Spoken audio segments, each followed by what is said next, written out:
Hi, it's Doug. If you're watching this video, you're probably in law practice and you're worried about what are you going to do about your practice and how are you going to make it through this crisis time and keep the income coming in. And then if you get through that, you're worried about how do I extend and expand my practice when this is all over. This is one of the topics that came up on an open coaching Q&A call we had recently. And so I want to share in the next couple of minutes some really practical strategies that you can put into effect today to help you in this way. And the idea fundamentally is that although you're struggling with lots of things and your clients are struggling with those very same things, that there's fear going on, whether people want to admit it or not. The freeze, fight, or flee response is absolutely in effect here. And so one of the things you can offer them is a little bit more certainty and a little safety about the legal problem you are solving for them at the moment, the matter that you are working on. Some of the matters you're working on are going to be urgent and important and need attention right now. Others might not, and others might be longer term. But no matter what they are, your clients are going to be worried about them. And if you can provide them just a little bit of certainty, even that you're there for them and you're thinking about them, then you're going to be laying the groundwork to preserve your income and be able to expand. So one of the ways that came up on the call was, people are going to read that the courts are closed and they're going to wonder, what does that mean to them?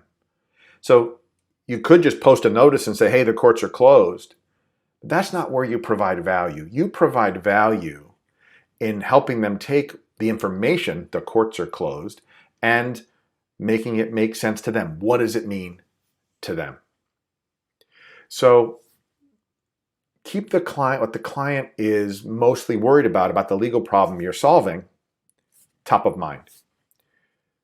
So here's how you can do that, especially if you have more than one type of client, and most people do. The first is the idea of triaging your client work. And what I mean is look at the list of matters you're handling right now. Which ones are urgent and important and absolutely needed something to be addressed because it's live. There was a court hearing coming up, there's a custody proceeding, there's some document that has to be finished. Then what's bubbling that might become issues? And then what are longer term projects? And the reason I'm suggesting this is you can prioritize and even group your clients in each of those categories because they're each going to need slightly different messages. Now, I'm going to assume that you have a matter list that you could actually go through. They're not handling thousands and thousands of matters. If you are, I'll tell you something a little bit in a minute about how you can deal with that. So taking the list of the open matters you have and doing the triage and asking yourself, what information do I need to have available in order to serve that client, assuming I can't get back to my office? What documents do I need? What electronic files do I need? What do I need to do? What kind of support do I need to be able to solve this problem? Remember, you've already triaged them, so you know which ones are urgent and important and need to be handled. Now, at this point, it's March 19th. Some people are saying it'll be a couple of weeks. I think you should plan for at least 3 weeks, 4 weeks, when you might not even have access to your office. That might not be true, but when we're planning for worst case scenarios, that's something that you can do.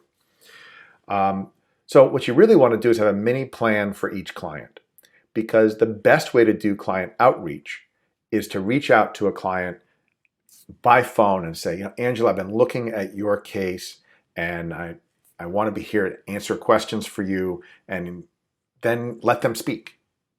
And then give them what your plan is for them. This is what I'm thinking we're going to do. This is what the next steps are. And have a conversation.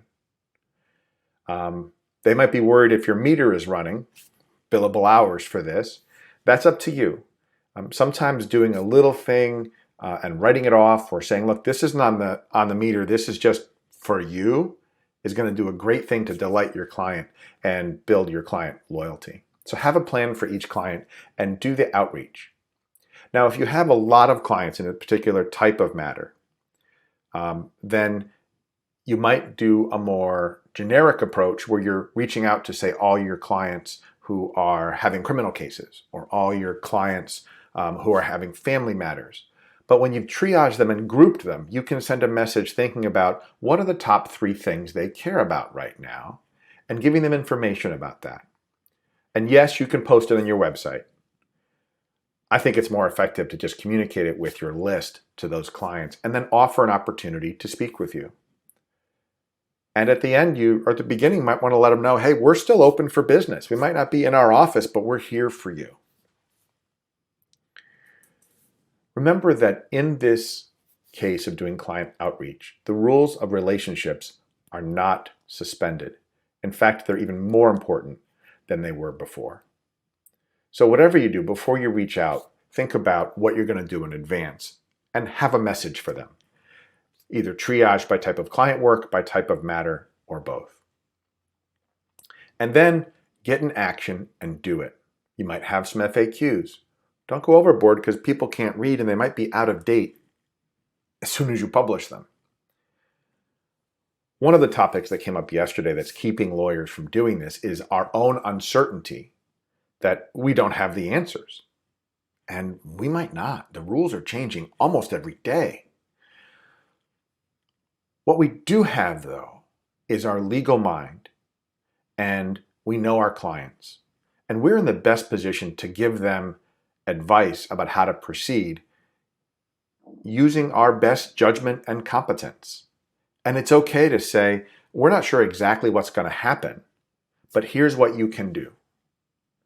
It's more important for us to be out there for our clients right now than worrying about having the right answer. And I'd suggest that where we are right now, if somebody says they have the right answer, that's the first mistake in their process. So get over the head trash about not knowing, not being prepared, not having all the answers. What people want right now is connection. So think of how you can serve them. What can you do uniquely as a lawyer for your client? Remember that everybody's paying attention to what everybody else is doing. And what I mean is what we do now to be in service to our clients and the people that know our clients before they know us are going to come back to us, hopefully in a really good way. The world needs leadership right now. Your clients need leadership. They need a lighthouse in a storm. They need to know that somebody is there and that this part of their life that's a legal problem is actually being addressed in some way. You know, I talk to lawyers and sometimes I've heard, and you may have had this experience, that you can get exactly the right outcome for a client and they can still be unhappy. Or you could not get what you wanted, you could lose the case and have a happy client. This is an example of that time of just doing the right thing for your client, thinking about those opportunities. How can you be in service? Because they will remember that. Remember, you don't have to have all the answers. Nobody does. Care for yourself, care for your clients, keep them first. Communicate with them. And that will help you on other things like managing cash flow and expenses and all that. And I have another video for you on some tactical things you can do in your law practice. But just remember that without your clients, you don't have a law practice. And now is the time to be reaching out to them in a spirit of service with your hand up, saying, how can I help you? And not your hand out saying, gimme, gimme. Okay, I hope this is helpful for you. Please scroll down and leave me comments, like or share, and I'll be back with you soon.